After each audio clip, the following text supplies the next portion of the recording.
आंनि मुङा doctor Bhubaneswar Barman, district Udalguri, Bhergaon साब डिभिजन, आसाम। सस्ति हमिअ फार्मासि। दिनै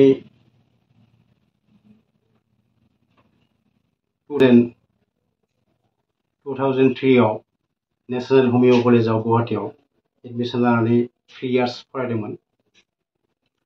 बेनिफ्राय पास खालामनानै गावआनो भेरगाव साब डिभिजनाव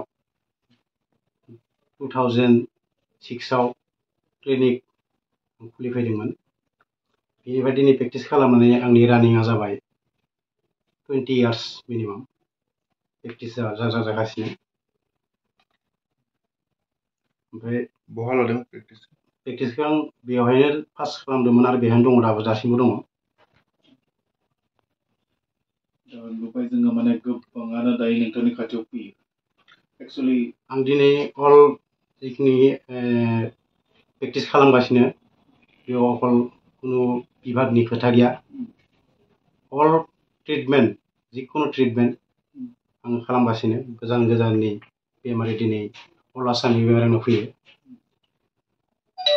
बांसिन बेमारियानो जाबाय आंनि गायन'लजिस्ट खुदिया मोनै, जायनिखि 10 बोसोर 12 बोसोर हाबा जानानै खुदिया मोनाखै, बिथांमोना फैनानै आंनियाव 99% रिजाल्ट मोनदों आरो मोनगासिनो, रानिं फैगासिनो।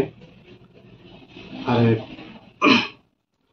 अल बेमारखौनो नायो आङो, पेरालाइसिस, अल disease, skin disease, mental disease, अल बुंनो भुल गैया। जोंनि हमियाव खुनु बिभाग गैया, अलखौनो फरायनांगौ जायो। ओंखायनो नाम्बार 1 आव आङो गायन'लजिस्टआव आं दिनै एवार्डबो मोननो हादों। माब्ला एवार्ड मोनखो? मा आं फार्स्ट एवार्ड मोनदोंमोन 2023 आव 27 मार्च आइकन एवार्ड मोनदोंमोन अल इन्डिया बेस्टआव नागपुराव। बिनि उनावहाय बे मायथाइयावनो 2023 आव लास्ट डिसेम्बर 13 लखनौआव इउपि उत्तर प्रदेशआव बेवहाय आं रत्न बटा मोनदोंमोन। बिनि उनावहाय थांनाय 14 जुलाइ 2024 आव आं जेरावनाखि बुहुमनि नाम्बार 1 हटेल दुबाइ बुर्ज आरबाव बेवहाय इन्टारनेशनेल जेरावनाखि हमिअ अल प्रेक्टिस साबमिट 2 बेवहाय आङो गायन'लजिस्ट हिसाबै एवार्ड मोननो हादों। आरो बेवहाय आंखौ एवार्डखौ गायन'लजिस्टनि बान्थाखौ मोननो हादों। बे बान्थाखौ वर्ल्डनि बिथां मुंदांखा Jonty Rhodes cricketer, number 1 fielding allrounder बिथांनि आखाइनिफ्राय आं मोननो हादों। आरो लोगोसे बेवहाय लन्डननि सासे डक्टरबो दंमोन, बिथांनि नामा आंनि रोङासै। दुबाइनि रयेल फेमिलि बिथांमोनाबो दंमोन। बेवहाय आङो बे एवार्डखौ मोननो हादों। बे बान्था मोननायनि आन्दोआव मा दङ? बिटिक माने सामिटआव थांबाय, नोंथांखौ बेबायदि मान होबाय, मोननायनि बिनि आन्दोआव मा दङ?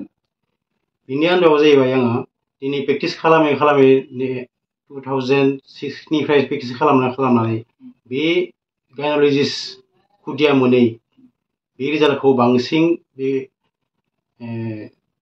बार्नेट हमिअपेथि कम्पानि जितु CMD सार नितिश कुमार दुबे सारा बिथांमोना आंनि जितुनिखि शेयारिं फेसबुकआव शेयारिं बे बुस्थुखौ अल इन्टारनेशनेल डक्टराव शेयारिं जादोंमोन। शेयारिं जानानै ओमफ्राय बेवहाय आंनि रिजाल्टखौ बांसिन नुदों, 99% रिजाल्ट नुदों।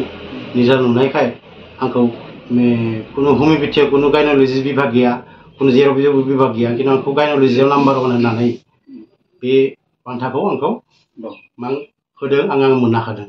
दासिम दा आंनियाव 2006 निफ्राय दिनैसिम बुंनो थाङोब्ला आंनियाव 300नि मानसि आंनाव साक्सेस जादों।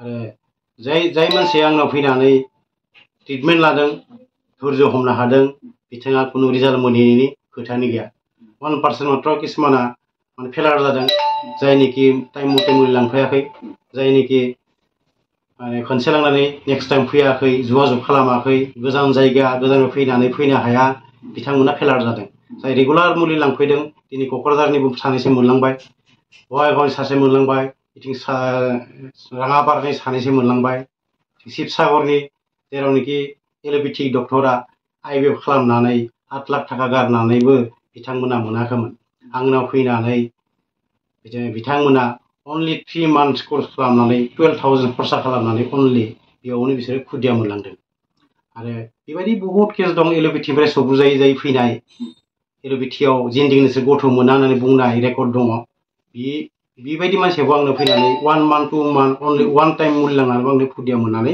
साक्सेस जादों आरो आंनि फार्मासियावबो भितरावबो बे पिक्सार दङ बेयावबो बिथांमोना नायनो हागोन फैनानै आरो प्रुफ मोननाय मानसिबो दङ सानो जे दिनै आं खोनानो मोनो बहुत मानसियानो बिदि गोग्लैना दङ खुदिया मोनै हाबा जानानै बोसोरनै बोसोरथाम बोसोरबा 10 बोसोर हाबा जानाय उनावबो खुदिया मोनाखै बिथांमोना बहुत जायगायाव गिदिंनानैबो मोनाखै बहुत थाखा गारनोबो मोनाखै एल'पेथियाव थाङोब्लाथ' बहुत थाखा नांगौ जायो लाख लाख थाखा गारबाबो गथ' खुदिया गेरान्टि होनो हाया ओंखायनो जाय मानसियानोखि एल'पेथियाव थांनानै बहुत थाखा गारनानै गथ' मोनाखै आंजों एसे जगाजग खालामनानै बिथांमोना फैनो हायो ट्राइ खालामनो हायो माबायदि रिजाल्ट मोनो आंनि नाम्बारा बेवहाय होनाय जागोन बे नाम्बार मथे एड्रेसा जाहैबाय उदालगुरि डिस्ट्रिक्ट भेरगाव साब डिभिजन रेलवे स्टेसन खैराबारियाव ओंखारबानो जाबाय आरो बासाव फैयोब्ला डिमाकुसिथिं फैनो हागोन प्रपार जायगाया जाबाय भेरगाव साब डिभिजन कन्टेक्ट खालामनाय मबाइल नाम्बारा जाबाय